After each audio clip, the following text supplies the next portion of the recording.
Hai, di video misteri menghilangnya Amelia Earhart, gue bilang punya ide ingin lebih banyak membahas kasus orang hilang tak terpecahkan.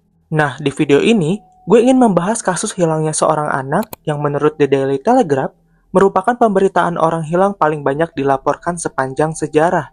Kenapa gue pilih kasus ini dulu daripada kasus hilang lainnya? Well, misteri anak hilang buat gue lebih membingungkan karena lingkup alasannya lebih sempit. Nggak ada urusan asmara atau uang dengan keputusan sendiri, sampai jelas bukan keinginan dia buat menghilang sepenuhnya. Tapi, justru malah makin bingung karena how, why, karena siapa.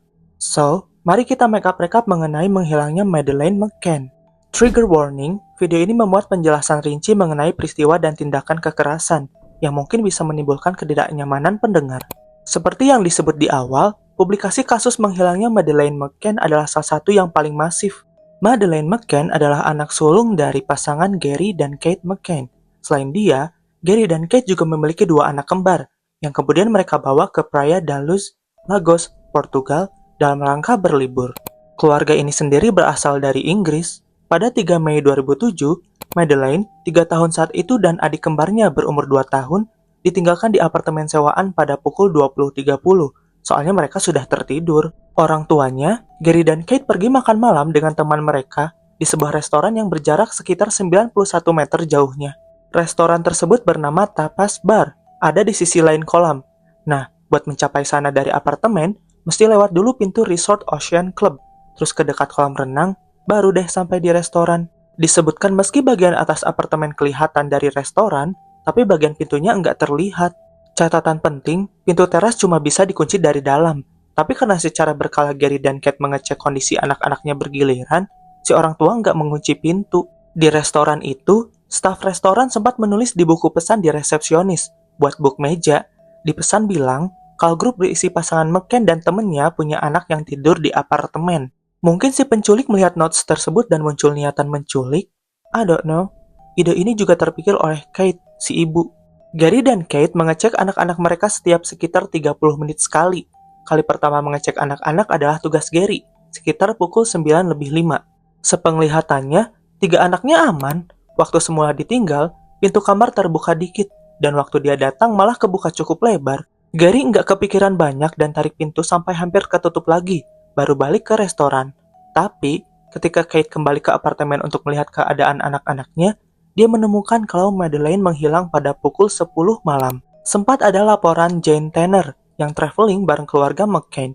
Jane keluar dari restoran buat ngecek anak perempuannya sendiri. Jane berkata kalau dia melihat ada laki-laki menggendong seorang anak berpiyama merah muda bercorak bunga di malam tersebut. Jane bilang dia melihat kejadian tersebut sekitar pukul 9:15. Petunjuk ini jadi acuan utama kepolisian Portugal selama berbulan-bulan. Namun, kesaksian Jane ini juga sempat dipertanyakan. Laki-laki itu digambarkan sebagai laki-laki kulit putih, kelihatan seperti orang Eropa Selatan atau Mediterranean, kira-kira umur 35-40 tahun, dan enggak berpenampilan seperti turis. Bertahun-tahun kemudian, di Oktober 2013, Scotland Yard atau kepolisian Inggris mengatakan kalau deskripsi yang diberi Jane justru cocok dengan seorang wisatawan asal Inggris. Di waktu itu, dia memang menggendong anak perempuan, tapi itu anaknya sendiri, yang dia titip ke penitipan malam Ocean Club. Kepala detektif inspektur kala itu, Andy Redwood, tidak menganggap si laki-laki ini ada hubungannya ke penculikan Madeleine. Kesaksian kedua berasal dari keluarga Irish, Martin dan Mary Smith. Mereka juga lagi berlibur di Praia da Luz. Pasangan Smith lihat ada laki-laki di Rua da Escola Primaria, 460 meter dari apartemen McCann. Dia jalan dari Ocean Club ke Rua 25 de Abril dan pantai pada pukul 10 malam. Sepenglihatan mereka, laki-laki ini gendong anak perempuan, kira-kira umur 3-4 tahun, rambut pirang, kulit pucat, dengan piyama warna terang, dan bertelanjang kaki. Kalau si laki-lakinya, dia digambarkan berusia pertengahan 30-an, tinggi 1,7-1,75 meter, langsing hingga normal, rambut kecoklatan pendek, berpakaian celana panjang krem. Kesaksian ini dijadikan salah satu acuan jam berapa Madeleine diculik. Oke, kalian mesti dengerin ini. Pencarian awal Madeleine bisa dibilang agak carut-marut, which is sangat disayangkan. Karena jam-jam awal atau golden hours begitu pasti sangat krusial kan? Di bulan Agustus, 100 hari setelah malam menghilangnya Madeleine, petugas investigasi secara terbuka mengeluarkan statement kalau Madeleine mungkin tidak dalam keadaan hidup bila ditemukan. Karena jarak waktunya sudah sangat lama itu, dua petugas polisi datang ke TKP pada 23:10, dan setelah pencarian sekilas, polisi kriminal dihubungi dan datang pukul 1 malam.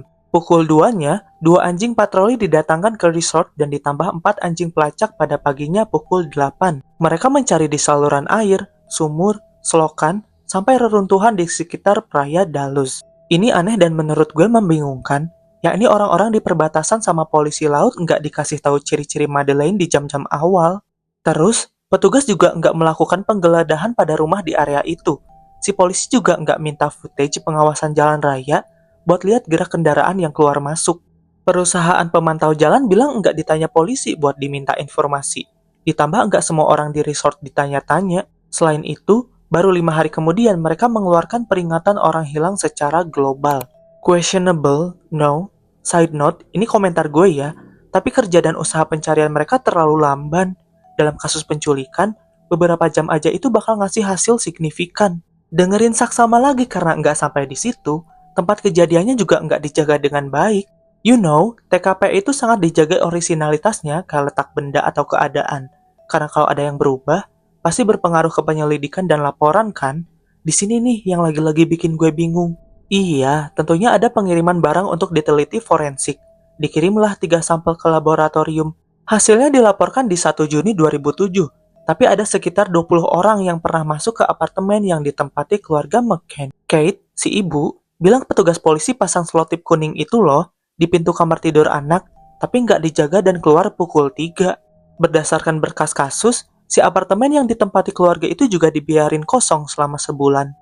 Yang ini nih yang bikin geleng-geleng karena, why? Nggak ngerti hal seperti itu bisa terjadi.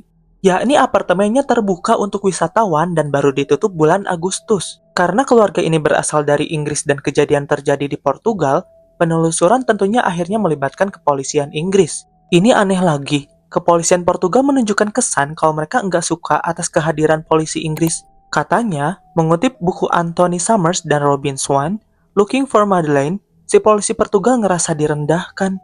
Buat gue itu janggal karena adanya mereka kan buat ngasih bantuan, bukan lagi saingan. Seperti yang gue bilang, pemberitaan hilangnya Madeleine ini dilaporkan banyak sekali media. Gary, si ayah, berpendapat kalau dalam tanda kutip memasarkan Madeleine bakal membantu penyelidikan, soalnya namanya bakal terus diingat publik, dan semoga one day ada yang bisa membantu kasusnya. Si kepolisian Portugal kontra dengan hal ini. Menurut mereka atensi media sebanyak itu nggak akan membantu. Di Mei 2011, Gary dan Kate menerbitkan buku mengenai hilangnya Madeleine. Tentunya ini adalah bagian dari rencana untuk membuat nama Madeleine terus muncul di pemberitaan. Mari kita bahas mengenai beberapa orang yang pernah dijadikan tersangka dalam hilangnya Madeleine. Tahu nggak kalau orang tua Madeleine sempat menjadi terduga pelaku penculikan? Hal ini dimulai dari ditemukannya jejak darah Madeleine di mobil mereka oleh forensik. Di mobil sewaan mereka 25 hari setelah menghilangnya anak itu. Kepolisian mencurigai keduanya sampai berbulan-bulan kemudian, terutama polisi detektif yang bertanggung jawab atas kasus menghilangnya Madeleine. Pada Juli 2008, status mereka sebagai tersangka atau tertuduh pun dicabut karena kurangnya bukti. Tapi, Goncalo Amaral, si polisi yang kemudian pensiun itu yakin kalau pelakunya adalah Gary dan Kate. Menurutnya, Madeleine meninggal dalam sebuah kecelakaan atau insiden di hari kejadian.